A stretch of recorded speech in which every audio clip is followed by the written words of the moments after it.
rankers.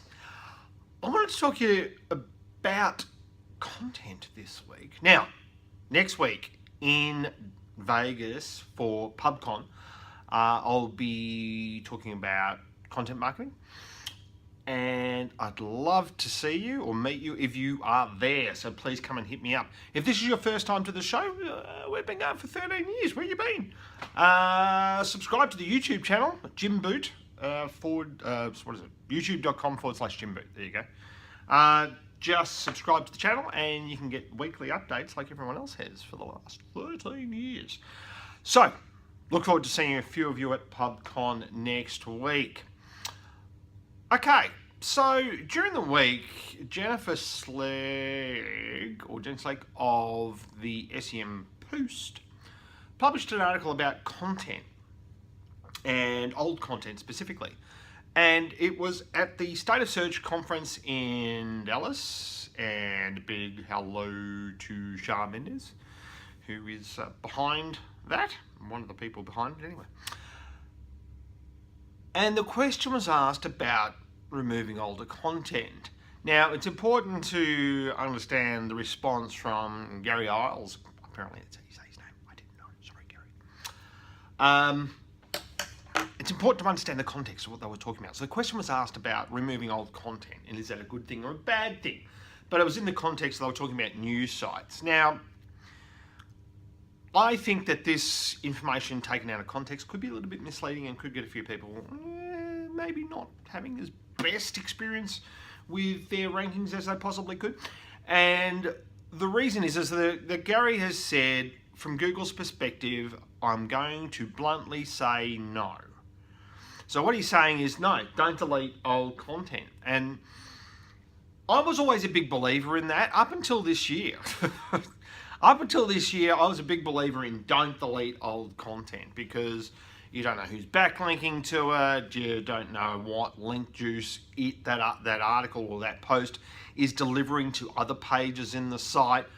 And my attitude was, if it's not broken, don't fix it. However, we have noticed a number of instances this year that by removing old content, we can get rankings to go higher. Now, there is what Gary's talking about in this context on the SEM post. They're talking whole articles with news sites, and they're saying, you know, if it's a news site specifically, you're going to lose traffic if people are researching old articles, old content. And yes, I would agree. But what we've seen, especially with retailers, actually, you know, when we had to do content back in 2010 or 12, whenever we had to start writing blogs for retailers, I'm not necessarily a big fan of that now, unless it's for a specific task, for a target page or whatever it is. But I think that publishing blog posts may not be the best content strategy for your business. There may be other ones out there. It might just be like Dollar Shave Club doing an awesome ad. It might be Facebook groups. It might be a whole bunch of other things that you can be doing to build your brand with content that doesn't involve necessarily blog posts. But specifically, Gary was saying about news sites, you'll lose traffic if you get rid of old articles. What we have seen specifically with retailers, though, is that if you have a bunch of content on your, say, category page for a group of products, if you have a bunch of content at the top of that category page and you're pushing all your products down below the fold, well, that's a quality issue for the user, because the user isn't there to read that big piece of SEO content, essentially. Usually, that's on that category page. They're not there for that. And what we've found is that, and this goes to Google's quality raters guidelines as well, quality raters guidelines. Google Raters Guidelines, I should say, as well, where they talk about EAT, which is EAT, obviously, but it's expertise, authoritativeness, and trustworthiness. Now, trustworthiness is what we talked about last week. That's a lot to do with brand, or you can get trust by building a brand, I should say. So, but these other things that they talk about, expertise and authoritativeness, yep, fine. And this is when Google Raters are basically evaluating a page. But if that content that is on that retailer's page, say for instance, or it's an old blog post in a retailer's page, is not great quality or doesn't have great authority, and the main content, or the MC as Google would say, of that page is like, nah, and it's not getting much traffic, why are we keeping it? I'm not a big fan of that. And specifically, if you've got content above the fold on a category page for a retailer, we've found you're better off basically conducting an experiment. Delete, like what I did. I deleted this one retailer. I deleted half the page content, and that brought the products up a little bit, just above the fold.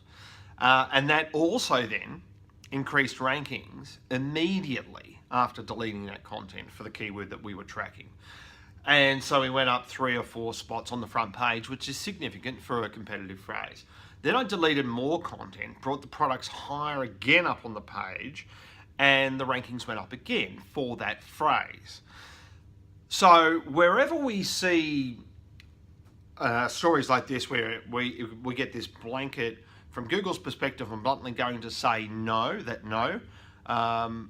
just remember the context that information is delivered, because we've found that another thing that we can do is actually go and delete old posts. I mean, I've got old posts from 2007 where I'm telling people how to backlink. I mean, what? There's no relevance anymore, right? We don't do it anymore, so it's no relevance. Now, if you just read that article, you would say, oh, well, we need to keep everything. No, you don't. You've got to think of this in the context of your own site, and use logic, use common sense. I know it's not that common, but just use those sorts of things to go, okay, well, if I've got some blog posts from 2007 and they're talking about backlinking, which we don't do anymore, and we've run Screaming Frog across it, and I mean, Screaming Frog has got a great little ability where you can hook up Google Analytics to it, and you can say, hey Google, show us all pages where there's absolutely no Google Analytics data, which will show you all pages that for the last 30 days that haven't had traffic. Now you can archive this data, you can go back longer if you want. I mean, there's a number of things you can do, but you can find out the pages that are not getting traffic. Have a look at the link structure or the nav structure. Do they play any major role in the keyword rankings that you've got? Well, what's the point of having that piece of content there? And if you've got a lot of those, that's going to make your database bigger as well. And if your database is bigger, that's going to slow down your site a little bit, typically. So there's all these sorts of other things to take into account when we read things like this. And don't just think that, Gary said we can't delete content. We're going to lose traffic if we don't. No. If you're a news site, maybe, because it's archived. But news is different from, say, your retailing site, or say your lead generation site. They're different things. And my take on it is, if you don't think that content is of quality, if it's not getting traffic anymore, and the link structure might be, what's the point in keeping it? So yeah, I would defer to Gary when it comes to news sites, because I don't, we've worked on a few news sites, but he's probably worked on more than I have. But for normal sites, or just sites that are retailing, lead gen, business to business, those sorts of things, if you've got old content, it's probably a good idea to look at it and see if it's worth keeping, see if it's still relevant, freshen it up if it is, and also just look at your what is the main content on the page. So main content on the page can be different things for different industries. So main content on the page for a retailer would be the products. Main content on a blogger's page would be the blog post. All right, so main content can mean different things for different industries or categories or types of sites, and that's what you need to focus on, is making sure that that main content that you've got there for the user is a great user experience, it's clear, and it's easily accessible, fast, all those sorts of things. And just make that experience great for the user. And we will see you next week at PubCon, and we'll be doing a show live from Vegas. Might do it on Facebook Live, and we'll see you then. Thanks very much, everyone. Bye.